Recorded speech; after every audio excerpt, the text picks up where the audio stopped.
Chers amis, bonjour. Nous sommes le mardi 1er mars 2022. Il est 9h30. Quelques news de l'Arménie, de la Sarre et de la diaspora arménienne. Tout d'abord, donc, encore une fois, donc, la presse locale, le Dauphiné Libéré Valence. Regardez ce bel article avec deux belles photos du 4e Festival international du Duduk qui s'est déroulé samedi dernier au Théâtre de la Ville à Valence. Bravo à Levon Chatikian, bravo à tous les musiciens, les maîtres du duduk, du bouloul et d'autres instruments de musique arménienne. Voilà, le Dauphiné libéré ce matin, donc relate par l'intermédiaire de votre serviteur. Euh, voilà, donc en plus, donc hier, France 3 Rhône-Alpes est venu à Valence faire un reportage sur la panthéonisation, la demande de panthéonisation, l'entrée au Panthéon, des cendres de Misak Manouchian, le groupe Manouchian, donc le héros de la Seconde Guerre, le résistant qui a été fusillé au Mont Valérien, une action qui est menée. Donc il y a le responsable de l'unité laïque, donc qui a lancé donc le dossier de pétition. Qu'Arménia avait déjà, notre association Arménia avec les anciens combattants français d'origine arménienne, il y a 4 ans, on avait aussi mené une pétition pour l'entrée j'allais dire Pachinian, Misak Manouchian au Panthéon. Là, cette fois-ci, c'est encore plus fort. C'est soutenu par la mairie de Valence, avec Nicolas Daragon, le maire, beaucoup de signataires, des sénateurs, des députés. Voilà, donc France 3 a fait un reportage à Valence, au mémorial dédié à Manouchian avec la statue de Tauros, aussi notre ami Tauros, et aussi à la Maison de la Culture Arménienne, au restaurant associatif Ararat, où je me suis rendu. Et donc, j'ai aussi parlé quelques secondes. Vous savez, on enregistre un quart d'heure et on nous passe 15 secondes. J'avais parlé de l'Artsar, de la lutte entre la résistance aujourd'hui en Artsar. Bien sûr, ça n'entre pas dans la ligne éditoriale de France 3 et des journaux qui sont omnibulés aujourd'hui par l'affaire ukrainienne.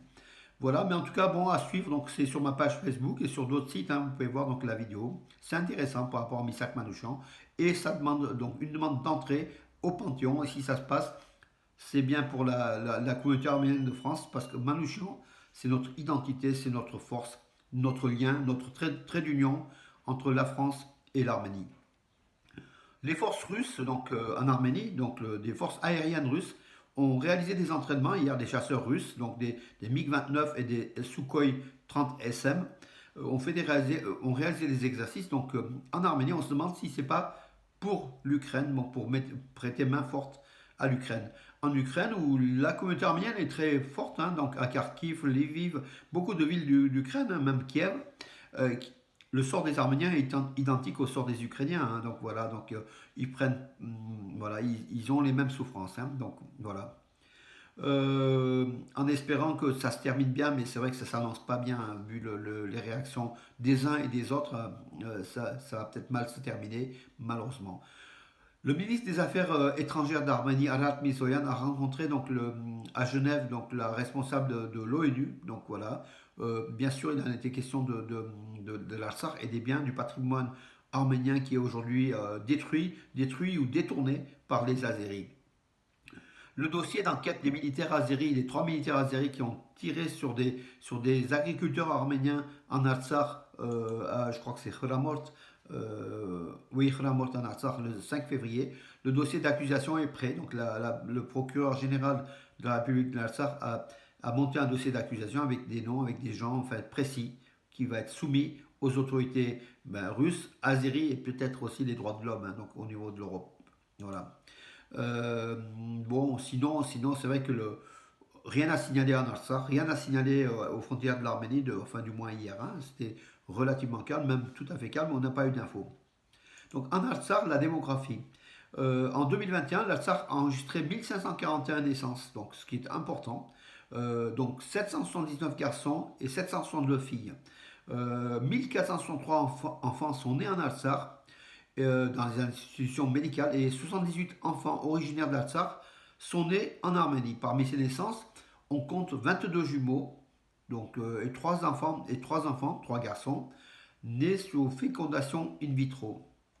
Voilà, l'Artsakh va se repeupler, mes amis, donc c'est quand même bon signe, la natalité, la démographie repart, et c'est très très bien. Il faut un peu de paix pour les Arméniens pour, vous savez, très vite pour se développer.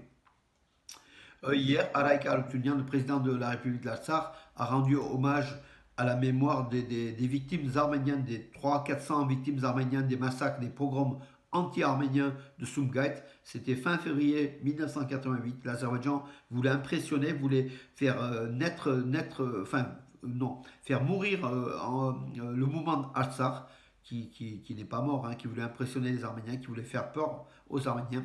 C'est des massacres organisés par les autorités azéries, hein, donc, de Bakou. Et à Sumgait, c'est à quelques kilomètres de Bakou, où il y avait 18 000 Arméniens, une communauté arménienne de 18 000 Arméniens sur 120 000 habitants à peu près. Voilà, donc aujourd'hui, l'Arménie se souvient, l'Artsakh se souvient, donc au mémorial des victimes à Stepanakert, Araïk Harutyunyan a procédé à un dépôt de gerbes. En Arménie, Pachinian, pareil, hein, donc voilà, et dans beaucoup de communautés, dans beaucoup de villes dans le monde, on a commémoré le triste souvenir des massacres de Sumgait anti-arméniens, qui restent à ce jour impunis, et les Arméniens se souviennent, font leur deuil et revendiquent justement revendique tout simplement pour que l'Azerbaïdjan soit sanctionné pour les crimes commis contre les Arméniens. Oui, la médiatrice de la République d'Arménie, donc la nouvelle, hein, donc, qui a remplacé Atman Tatoyan, elle s'appelle Christine Grigorian. Elle a reçu la représentante du bureau donc, à Yerevan du Conseil de l'Europe, qui s'appelle Martina Schmidt, hein, voilà, donc de très bonnes relations entre l'Arménie et l'Europe, hein, donc voilà, l'Arménie est un pays civilisé qui entretient des relations avec les institutions européennes, voilà, et qui veut régler les problèmes des droits humains, surtout infligés par l'Azerbaïdjan aux frontières ou aux prisonniers de guerre arméniens détenus en Azerbaïdjan, qui veut régler les problèmes de façon correcte à l'européenne, à l'occidentale. L'Arménie, une nouvelle fois, je vous le dis, c'est un pays civilisé face à une barbarie. C'est pas aussi manichéen que cela, mais c'est vrai qu'aujourd'hui, Bakou est le pays de dictateur allié. Enfin, il y a une barbarie quand même qui est importante qui est là.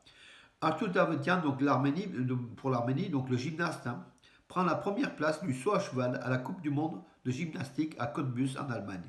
Donc voilà, médaille d'or pour celui qui a été médaille d'argent, non pardon, médaille de bronze au JO de Tokyo en 2020, donc sur le mouvement du cheval d'arçon, hein, c'est du saut à cheval, pas le, voilà. Il y a un autre, donc lui il est qualifié pour les championnats du monde. Il y a aussi deux autres Arméniens qualifiés pour les championnats du monde, hein, donc Vaken Davetian qui a été médaille d'argent aux anneaux, donc voilà.